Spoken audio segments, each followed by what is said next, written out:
મેઘરજના છેટાદરા ગામે હત્યાનો બનાવ સામે આવ્યો છે. નજીવી બોલાચાલી બાદ રાકેશભાઈ પર જીવલેણ હુમલો, લાકડા અને લોખંડની પાઇપથી હુમલો કરાયો હતો. ગંભીર ઇજાઓના કારણે ઘટના સ્થળે જ 27 વર્ષીય રાકેશભાઈ લાલજી ક્લાસવાનું મોત થયું છે. બાળક બાબતે સમજાવતા ઉશ્કેરાયો હતો. આરોપી પ્રકાશ ખેમા તરાર ઘટના બાદ ફરાર છે. ડીવાયએસપી સહિત એસીબી અને મેઘરજ પોલીસ ઘટના સ્થળે પહોંચી પોલીસ દ્વારા તપાસનો ધમધમાટ શરૂ કર્યો છે. પરિવારજનોએ આરોપીની ઝડપથી ધરપકડ કરી ન્યાયની માંગ કરી છે. ઈસરી પોલીસ સ્ટેશનમાં જીઆરડી તરીકે ફરજ બજાવતો હોવાનું સામે આવ્યું છે. મૃતદેહને ઈસરી પીએમ અર્થે ખસેડાયો છે. પોલીસે વધુ તપાસ હાથ ધરી છે. હું અને મારો ભાઈબંધ હતો, એની બેનને લેવા જવાનું હતું અમારે. એટલે અમે સીધા ગયા. ફોન આવ્યો તો લગ્નમાંથી ડાયરેક્ટ અમે ગયા ગાડી લઈને હાઈસ્કૂલે લેવા ચોકડી પર. મોડું થઈ ગયું હતું, અંધારું થઈ ગયું હતું, 8:30 ઉપર થઈ ગયો ટાઈમ. એટલે આ બેન આવી ગઈ હતી, ત્યાં પહોંચી ગઈ હતી. અમારા ઉપર અમે મોડા પહોંચ્યા હતા. ત્યાં બસ નીકળી ગઈ, ત્યાં ઉતરી ગઈ હતી બેન. અમે મોડા પહોંચ્યા એટલે પહોંચી ગયા હતા ધીમે ધીમે. અમે ગાડીમાં બ્રેક નથી, ખાસ લાઇટ નથી. એ બધી અમે લઈને પાછા વળતા હતા એટલા પ્રકાશ કરીને તરાણ ગામનો છે, તે ગાડી લઈને સામે આવ્યો. નાની છોકરીને આગળ બેસાડી, એ પૂરો પીધેલો હતો. અને અમે ગાડી વાળતા હતા એટલામાં ગાડી આગળ વળીને ઊભી કરી એને. અને જેવી ગાડી ઊભી કરી એટલે અમે કીધું છોકરાને ક્યાં ફરે છે, છોકરા ભાગી જશે તો મરી જશે એમ કરી. એટલે છોકરાને લીધે થોડી બોલાચાલી છે. છોકરો આપી દે, અમે તારે ઘરે મૂકી દઈશું એમ. છોકરા લીધે મગજમારી કરી. રાકેશ ઉતર્યો છોકરી લેવા, પણ એ પેલા પ્રકાશ કરીને છે ને એને ધક્કો માર્યો આપણે રાકેશને થોડું સહન ના થયું એટલે પ્રકાશે પાછી એક બીજી લાપેટ મારી છે રાકેશને તોય બી સહન કર્યું. તો થોડીક પછી સામે બોલાચાલી કરી, મેં છૂટા કર્યા. પ્રકાશને કીધું તું તારી રીતે છોકરાને જતો રહે, અમે અમારી રીતે આવીએ છીએ. એટલે પ્રકાશ ધીમે ધીમે આગળ જતો રહ્યો. અમે બહુ ધીમે ધીમે પાછળ 2 મિનિટ ઊભા રહ્યા. આને આગળ જાય પછી આપણે ધીમા જઈએ એમ. એટલે અમે પાછળ ધીમે ધીમે ગયા. એ જેવો આગળ આવ્યા અંધારામાં અમને લાકડું આગળ ઊભું રાખી લઈને આવી ગયો અને સીધું મારવા કોશિશ કરી છે. અને લાકડું મને વાગતા મેં પેલા પાછળ વાગી ગયું રાકેશને. આ દીદી પાછળ બેઠી હતી લાસ્ટમાં.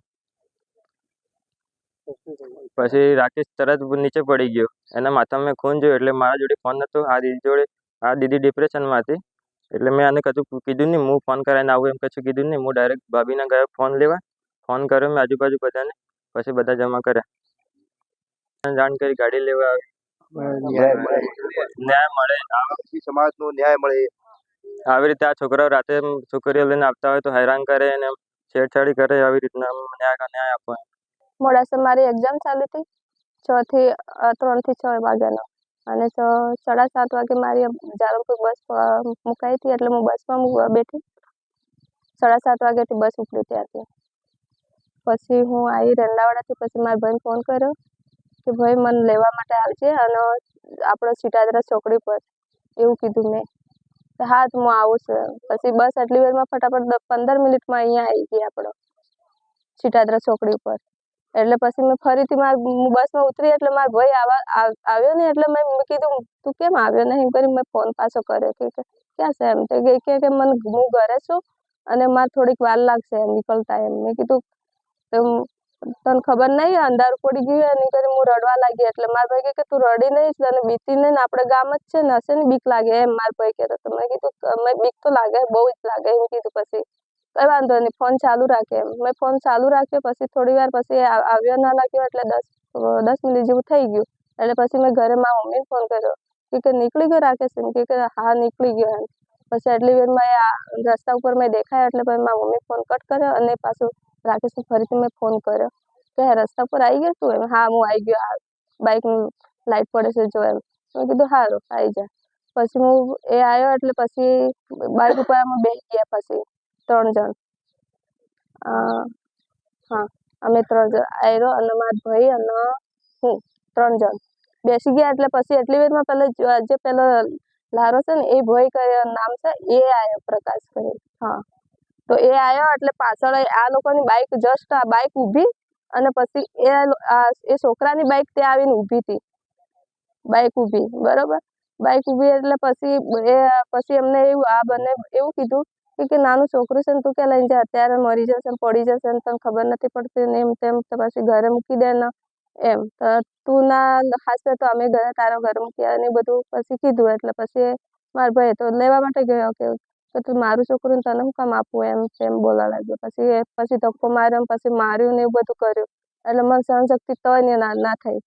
પછી આ પડ્યો વચ્ચે, પછી કે રવા દે રાકા એમ કરીને પછી અમે બેઠા બાઇક ઉપર ને બોલવા લાગ્યા. તો બોલતા બોલતા પછી એ જે છોકરો તે પાછી બાઇક જવા દીધી ગામમાં અંદર આવવા દીધી. એટલે પછી અમારી બાઇક 2 મિનિટમાં જેવી 3 મિનિટ જેવી ત્યાં ઊભી હતી ચોકડી પર. પછી અમે ધીરે ધીરે પાછા આવ્યા અહીંયા બબુ કાકાની દુકાન આગળ આવતા ને તો પછી એ હંતાઈ રહ્યો ને પછી આવીને માર્યો.